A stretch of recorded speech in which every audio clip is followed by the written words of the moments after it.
자, 오늘은 예수님에 대한 그 유대인들의 공격을 오늘 한번 살펴보면서 우리가 예수님 말씀 안에 들은 진리의 말씀을 한번 묵상해 보고자 합니다.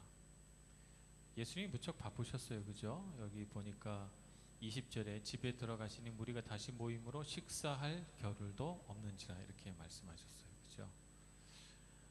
예수님께서 사역을 하시면서 이런 경우가 굉장히 많았죠. 식사할 겨를이 없는가 하면 사람들이 너무 밀고 들어와서 서서 말씀을 전할 자리도 없어서 물 위에 배를 띄워놓고 말씀을 전하기도 하시고, 또 무리들을 아무리 집에 가라고 등 떠밀어서 보내도 가지 않으니까 결국 예수님께서 그 5천 명이나 되는 무리들, 남자들 말이죠, 무리들의 식사 문제를 해결해 주셔야 했고, 뭐 이런 문제들이 있어요. 그래서 예수님께서 굉장히 피곤하셨다. 아침부터 저녁 늦게까지 사역하시고, 그러고 나셔서도 예수님은 내가 어제 일을 많이 했으니까 오늘은 좀 쉬어야지, 그러지 않으셨죠? 새벽에 일찍 일어나셔서 또 광야로 나가셔서 기도하시고, 뭐 이런 일들을 반복을 하셨어요. 그래서 아마 우리가 예수님 모습을 우리가 본 적은 없지만 굉장히 마르신 체격이 아닐까 이렇게 생각을 하는 것이죠. 우리가 이제 하나님 말씀을 따르고 헌신을 하다 보면 이런 경우들이 종종 있습니다.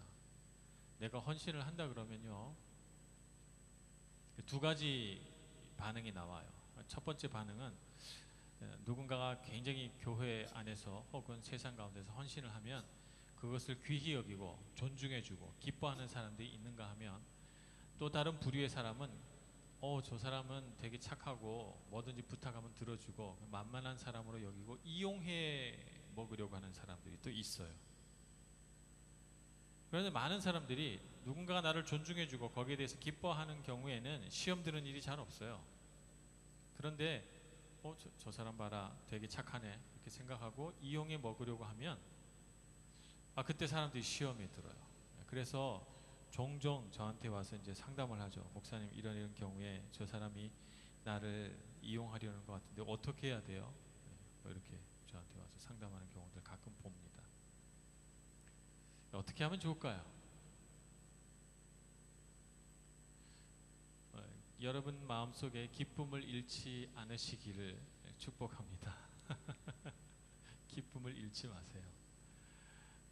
누군가의 헌신을 이용하려고 하는 사람은 복이 없어요. 그죠? 헌신하는 사람에게는 하나님이 예비하신 복이 있어요. 그런데 왜 복받지 못할 사람의 행위 때문에 내 복받을 삶을 내려놓는단 말입니까? 내 손에 있는 진주를 왜 돼지에게 던져버립니까? 그죠? 그러니까 누군가가 나의 헌신, 나의 어떤 희생, 이런 것을 이용하려고 할 때 주저하지 마시고 시험 들지 마시고 그 사람들이 해달라는 대로 해주세요. 이용당해도 괜찮아요. 그 사람은 그 사람에게 합당한 심판을 받을 것이고 나는 내 행위에 합당한 복을 받을 것이기 때문에 하나님의 셈법은 틀린 법이 없어요. 그러니 여러분 시험 들어서 기쁨을 잃어버리지 마시기를 바랍니다. 예수님은 그런 면에 있어서 참 탁월한 지혜를 가지셨죠. 그래서 사람들이 희생하고 더 희생하라고 예수님에게 요구해도 예수님 자신의 기쁨이나 평안을 잃어버리진 않으셨어요. 그런 부분에 있어서 예수님은 정말 잘 내면이 훈련되신 분이다 라고 하는 생각을 갖습니다. 그래서 예수님께서는 제자들에게 이렇게 말씀하셨어요. 원수가 왼뺨을 때리거든 오른뺨을 돌려대고, 오리를 가자 하거든 심리를 따라가주고, 겉옷을 달라 하거든 속옷까지 주라, 이렇게 말씀하셨거든요. 그것이 바로 헌신이고, 그 악한 마음으로 이용하려고 해도 흔들리지 마시길 바랍니다. 그러면 하나님께서 예비하신 은혜와 복이 우리의 삶 가운데로 흘러 들어와서 우리의 삶은 더 견고해질 것이고, 세상을 살아가다 보면 우리를 악하게 대하는 사람보다는 우리가 헌신하고 희생하고 살 때 그것을 귀히 여기고 아름답게 보는 사람이 훨씬 많아요. 근데 많은 사람들이 그런 사람들을 누리고 그런 사람들과 관계하고 그런 사람들과 같이 인생을 멋있게 살아가기보다는 그렇게 살지 못하는 일부의 한두 사람을 보고 실족해서 헌신하고 희생하는 사람은 이거는 이용당할 뿐이야 라고 하는 잘못된 생각을 가지는 것이죠. 그렇게 되지 않으시기를 바라고 하나님께서 시작하신 착한 일을 포기하지 마시고 계속 열매 맺기까지 해나가시는 여러분들이 되시기 바랍니다. 예수님에 대한 괴소문이 돌았어요. 처음에 사람들은 예수님이 미쳤다 그랬습니다.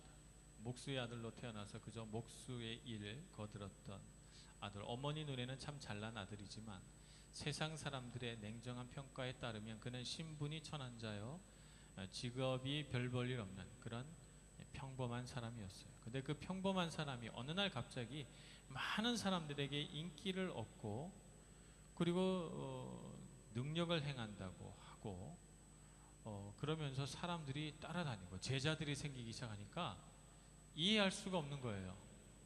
그를 잘 아는 사람들의 눈에는 미쳤다. 미쳤다. 예수 안 믿는 집에서 예수 믿는 사람이 생기잖아요. 그럼 예수 안 믿는 집안에 있는 사람들이 예수 믿는 사람 보고 뭐라 그래요? 미쳤구나. 미쳤구나. 네가 이태리 가더니 미쳤구나. 너가 외국 물 좀 먹더니 미쳤구나. 이렇게 되는 거죠. 예수 믿지 않는 사람들의 눈에는 예수 믿는 일이 미친 일이죠. 세상에 돈 쓸 일이 얼마나 많습니까? 그런데 교회 와서 맨날 돈 써요? 미쳤구나. 세상에 얼마나 가치로운 일들이 많습니까? 이런저런 일, 정말 우리의 시간을 쪼개서 내 자신을 위해서 아둥바둥 그렇게 시간을 써도 모자랄 판에 맨날 교회 와서 찬양하고 예배드리고 미쳤구나. 정말 미쳤구나.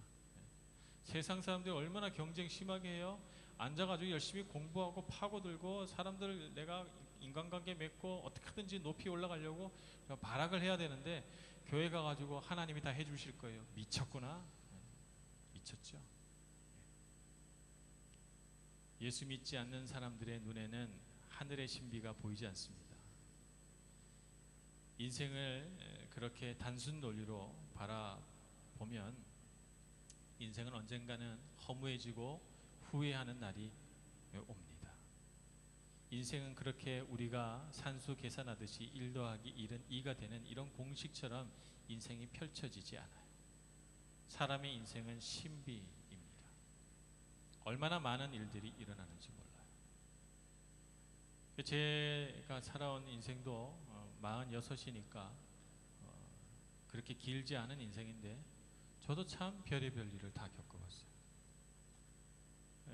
제가 전에도 말씀드렸지만 어느 날 청년 하나가 23살 된 청년 하나가 건강검진 받으러 갔어요. 건강검진에서 내시경 한다고 병원에 들어갔는데 그날 퇴원을 못했어요. 혼수 상태에 빠져서 그 길로 다음날 아침에 목숨을 걸었어요. 서울대학교 3학년인가 이렇게 재직하는 아이였죠. 그 집에 엄마 아빠가 다 한 분은 교수님이시고 한 분은 선생님이시고 딸이라고는 얘 하나 딱 나와가지고 정말 예쁘게 키웠는데 어느 날 갑자기 병원에 간다고 엄마 다녀올게 하고 나갔는데 다음날 시체가 돼서 돌아왔어요. 부모가 받아들이지를 못해요. 받아들일 수가 없어요. 결혼 30주년을 은혼식이라 하나요? 은혼식을 한다고 오래간만에 부부간에 해외여행 갑시다. 그래서 해외여행 가자 이렇게 해서 두 부부가 손 붙잡고 나이 이제 60이 넘어서 이제 캐나다로 여행을 갔습니다. 여행을 가서 호텔에 숙박하고 여기 정말 아름답다 하고 그날 저녁에 편안히 잤는데 아침에 일어나니 남편이 안 일어나요. 돌아가신 거지.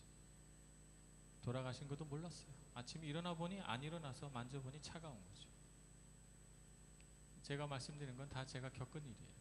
제가 교회 안에서 겪은 일들이죠.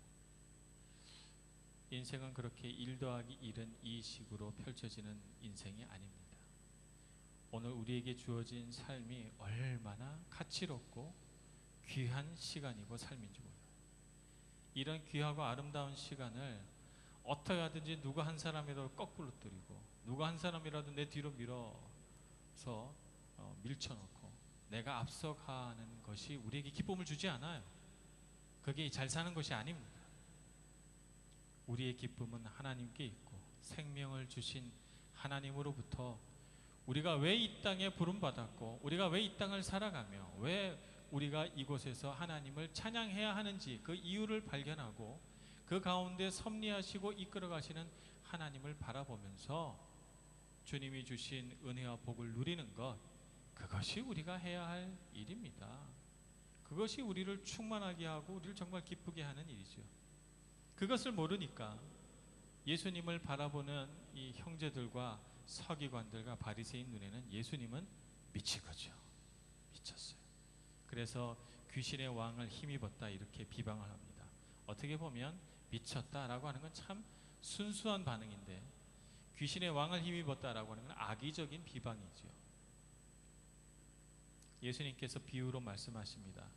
나라가 스스로 분열하면 설 수가 없고 집안이 스스로 분열하면 그 집안이 제대로 설 수가 없고 이런 말씀을 하십니다. 귀신의 나라가 스스로 분쟁하면 어찌 귀신의 나라가 제대로 서겠느냐 이렇게 말합니다.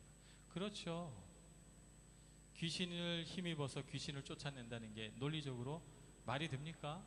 논리적인 오류죠. 예수님께서는 참 논리정연하신 분이에요. 이제 가끔씩 이 예수님의 그 논리정연함에 제가 탐복을 합니다. 어쩌면 이 상황에서 이렇게 명쾌한 해설이 나올 수가 있나 뭐 이런 생각을 하면서 제가 이제 속으로 이렇게 감탄합니다만 참으로 명쾌합니다. 귀신과 귀신이 싸워서 귀신을 쫓아낸다면 귀신의 나라가 제대로 서겠습니까? 말이 안 되죠. 논리적인 오류인데 그것을 말하는 까닭은 예수님을 비방해서 백성들과 사람으로부터 예수님의 이미지를 실추시키고 예수님이 일으킨 그 모든 능력에 대해 의심하게 하고 그래서 결국에는 예수님을 믿지 못하게 하려는 악의적인 의도가 그 안에 담겨 있는 것이죠. 이것을 뭐라고 말씀하시는가? 예수님께서는 성령 회방죄다 말합니다. 오늘 28절 말씀에 보면 내가 진실로 너에게 이르노니 사람의 모든 죄와 모든 모독하는 일은 사하심을 받되 누구든지 성령을 모독하는 자는 영원히 사하심을 얻지 못하고 영원한 죄가 되느니라 이렇게 말씀하십니다. 하나님이 하시는 일을 하나님이 하신 일이라고 알면서도 애써 그것을 귀신의 일로 바꾸어내는 이런 악의적인 비난과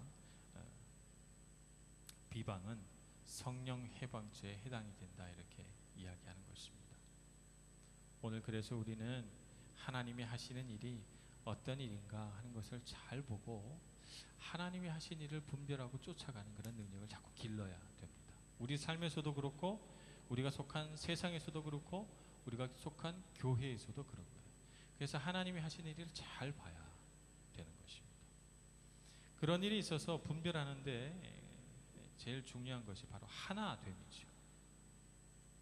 귀신과 귀신이 서로 싸우면 분열하면 귀신의 나라가 제대로 설 수 없잖아요. 하나님의 나라는 어떻게 세워지는 거예요? 하나님의 나라는 분열하고 갈라지고 싸우면 하나님의 나라가 세워지질 않아요. 하나님의 나라는 예수님과 하나님 아버지가 인격적인 관계 안에서 연합할 때 하나됨이 일어나고 그 안에서 하나님의 나라가 세워지는 거죠. 그러니까 우리가 어느 곳에서건 하나님의 일을 분별하려고 할 때 거기 하나됨이 있는가를 봐야 돼요. 하나됨이 있는가. 하나됨의 그 기초에 인격적인 만남과 교제가 있는가 이것을 봐야 합니다. 하나됨의 형태가 인격적인 형태를 띠지 않으면 그것은 올바른 하나님의 뜻이 아니겠죠. 그래서 여러분의 삶 가운데 그것을 추구해야 됩니다. 부부관계 안에서 인격적인 교제와 만남이 있어야 됩니다. 우리 청년부 안에서 인격적인 교제와 만남이 있어서 그것으로 하나됨이 일어나야 돼요. 근데 많은 경우 하나됨이 파괴가 될 때가 있어요. 어떤 경우에 파괴가 돼요? 분쟁과 시기, 높아진 마음 때문에 파괴가 됩니다. 인격적인 교제를 맺으려고 하는데 내 안에 시기심이 일어나요. 그래서 저 사람 나보다 능력 없는 것 같은데 왜 저 사람 리더가 되지? 저 사람은 뭐 조금 더 잘하는 것 같지 않은데 왜 저 사람은 사람들에게 사랑을 받고 또 뭐 사람들에게 또 이렇게 또 뭐 친절을 뭐 배려를 받고 뭐 그렇게 되지? 이렇게 생각하는 마음에서 벗어나야 돼요. 또 다른 마음은 이런 것이죠. 고집과 양보하지 않는 마음. 이것도 우리의 하나됨을 깨뜨리는 거예요. 인격적인 관계 안에 있으면 설령 내가 옳다고 생각해도 내려놓을 수 있어요. 그래서 내가 생각할 때 이건 옳은 일인데 다른 사람들 시선으로 보면 옳지 않을 수도 있지 라고 하는 생각의 여유가 있어야 돼요.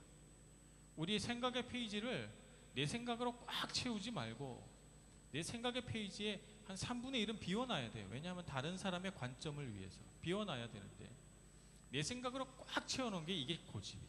나는 옳다. 그렇게 되면 아무리 그 사람이 옳은 말을 해도 하나됨은 이루어지지 않아요. 왜냐하면 그것은 인격적인 관계가 아니니까. 설령 그것이 내 생각에 틀렸다고 하더라도 인격적인 관계 안에서 당신 생각이 옳을 수도 있죠 라고 받아줄 수 있는 것이 하나됨의 기초입니다. 그런가 하면 하나됨을 해치는 가장 근본적인 이유는 불신앙이죠. 하나님을 모르니까. 하나님을 모르는 사람은 주로 판단의 기준을 어디서 가지고 오는가 하면 자기의 경험과 세상의 지식으로부터 판단의 기준을 가져옵니다. 내가 살아보니 이렇더라 이렇게 얘기합니다. 교회 안에서 그런 일들이 비일비재하게 일어나죠. 그래서 교회에 세속화라고 말합니다. 교회 안에서는 어떤 기준을 사용해야 되죠? 교회 안에서는 신앙의 기준을 사용해야 돼요. 그래서 무슨 일이든 어떻게 하면 하나님을 기쁘시게 할까? 어떻게 하는 것이 하나님의 뜻에 맞는가? 이걸 고민하고 그것을 찾기 위해서 성경을 보고 묵상하고 해야 되는데 그렇게 하지 않고 교회 일을 하는데 손쉽게 세상의 지식을 끌어옵니다. 내가 살아왔던 인생의 경험을 끌어옵니다. 그래서 그걸 가지고 내가 살아보니 이렇더라. 세상에서는 이렇게 한다. 라고 할 때 교회의 하나됨이 깨지는 것이죠. 그래서 항상 교회 안에서는 기도하고 인격적인 관계를 맺고 하나님의 뜻을 찾아가는 그런 훈련이 필요합니다. 여러분이 다 젊으니까 젊은 시절에서부터 그런 것들을 훈련해야 돼요. 그래서 여러분이 서로 관계를 맺을 때 그런 인격적인 관계가 있기를 소망합니다. 연애를 하게 되면 연애가 인격적이 돼야 돼요. 연애가 인격적이 돼야 되는데 인격적이 안 되고 어떻게 하면은 얘를 내 마음대로 요리를 할 수 있을까? 뭐 이렇게 관계를 맺으면 안 돼요. 부부관계도 마찬가지죠. 부부관계 안에서도 정말 인격적인 관계가 맺어져야 되는데 인격적인 관계가 안 되고 내가 남자인데 내 말을 들어야지. 혹은 아내가 왜 내 남편은 내 말을 들어주지 않지? 고집을 부린다거나 그거 안 되죠. 인격적인 관계가 돼야 됩니다. 교회 안에서도 리더가 있고 또 리더를 따라가는 사람들이 있기 마련이에요. 근데 그것은 상하관계가 아니죠. 상하관계가 아니고 리더와 리더를 따르는 사람들은 하나의 역할이죠. 리더에게는 리더에게 주어지는 권한도 있지만 책임도 있어요. 그 부분을 이해하고 충분히 인격적인 관계 안에서 리더와 관계해야 되는데 그것을 인정하지 않는 거죠. 권한은 주지 않으면서 책임만 지라고 한다든지 혹은 책임은 지지 않으면서 권한만 행사하려고 한다든지 하는 일들은 대단히 비인격적인 일입니다. 하나됨의 기초는 하늘 아버지와 아들 예수 간의 인격적인 관계를 빼다 닮았다 이렇게 말할 수 있습니다. 그것을 여러분의 삶 가운데 받아들이시길 바랍니다. 그래서 여러분의 삶 가운데 자꾸 비인격적으로 이기적으로 내가 희생하는 것이 아니라 다른 사람을 희생시키려고 하는 그런 마음을 자꾸 내려놓고 제거하고 인격적인 사람으로 여러분이 변해가시기를 축복합니다. 예수님께서는 그런 삶 가운데 정말 자신의 삶을 쭉 이끌어 가시면서 결국 자기 삶 가운데 인격적인 관계 안에 있는 사람들이 자기 가족이라는 것을 알게 됐어요. 그래서 예수님의 가족들이 와서 아들이 미쳤다니까 우리 오빠가 아니 우리 조카가 미쳤다니까 붙잡으러 온 거예요. 끌고 가려고 왔는데 그래서 사람들이 보고 당신의 형제와 당신의 부모가 저기 밖에서 기다립니다 이렇게 말했더니 예수님께서 누가 내 형제요 누가 내 부모냐 여기 있는 내 말을 듣고 있는 여러분들이 다 내 가족이다 이렇게 말하죠. 여러분 삶에 핏줄을 나눈 가족이 아니라 믿음으로 가족된 사람들이 많아지셔야 돼요. 정말 그렇게 되길 축복합니다. 핏줄이 믿음을 나눈 동력자보다 못해요. 그런 경우가 많아요. 여러분들 이제 살아보시면 알겠지만, 청년에 따라 아직 엄마가 보고 싶고 아직 집에 가고 싶고 집에 가면 뭐 잘해주고 그러지만 자식이란 게 한 번 떠나기 시작하면 계속 떠나지, 떠난 길에서 되돌아가는 일은 잘 없어요. 요새 무슨 영화를 보니까 고령화 가족? 그런 영화가 있더라고요. 저 영화는 보지 못했는데 잠깐 소개를 보니까 결혼에 실패한 뭐 딸, 그다음에 사업에 실패한 아들, 그냥 다 돌아와가지고 부모한테 빌부터 사는 거예요. 아이고 끔찍해요. 끔찍해. 자식은 떠나가면 돌아가지 않는 거예요. 자꾸 더 멀리 떠나가지 부모에게 돌아가는 일이 잘 없어요. 저도 20대 24살에 경제적으로 독립해야 되겠다 이렇게 마음을 먹고, 그때부터 이제 뭐 과외도 하고 뭐 아르바이트도 해서 제가 경제적으로 독립했어요. 이러다가 어려움이 오면 또 부모님한테 용돈 받고 의지해야지, 저는 솔직히 그렇게 생각을 했어요. 그때부터 시작을 해서 제가 그 이전으로 돌아가지 못하더라고요. 계속해서 떠나가서 그냥 어찌어찌 하다 보니까 그냥 그 24살 이후부터는 부모님한테 이렇게 손을 내밀어서 뭘 받아보지 못해요. 결혼식 빼고는 뭘 받아보질 못했어. 결혼식은 도움을 받았어요. 네.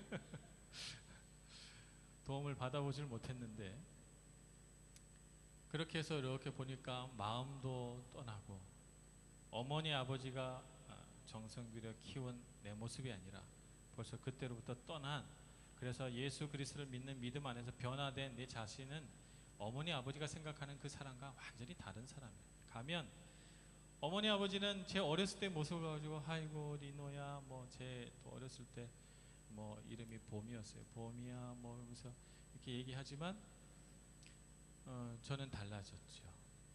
여러분의 삶도 그렇게 될 것입니다. 지금은 실감이 안 나겠지만 떠나는 거예요. 근데 사람의 삶이 풍요로워지려면 부모 형제와 끈끈한 관계를 맺는 게 사람이 풍요해지는 게 아니에요. 그건 그냥 하나님께서 베풀어 주신 복이고요. 복이에요. 그 복이 많을 수도 있고 적을 수도 있는 거예요. 근데 정말 내가 살면서 풍성한 복을 누려야 하는 것은 그 핏줄로 만들어진 가족 말고 믿음으로 만들어진 가족이 정말 소중한 것입니다. 여러분의 삶에 믿음으로 만들어진 가족이 많아지시기를 축복합니다. 정말 어려운 때 믿음으로 같이 기도하고 이겨낸 믿음의 동력자, 믿음의 친구. 그래서 정말 내가 어려울 때 마음 안심하고 가서 기도해 달라고 말할 수 있고 도와달라고 말할 수 있고 상담할 수 있는 그런 사람, 그런 좋은 사람들이 여러분의 삶 가운데 많아지시길 바라고, 그런 사람을 발견했거든 정말 소중히 여기고 그런 사람을 포기하면 안 돼요. 동성간이든 이성간이든 만남을 소중히 여겨야 됩니다. 제가 한 10년 전에 2002년도에 어느 교회에 부임을 했어요. 부임을 했는데 그때 전도사님 한 분이 계셨어요. 연세는 도무지 짐작할 길이 없어요. 본인은 60세라고 그러는데 교회에서는 이제 63세라 그러고 주민등록증을 보여달래도 도무지 보여주질 않으시고, 그래서 어찌어찌 하다가 제가 8월 달에 부임했는데 12월 달에 은퇴를 하셨어요.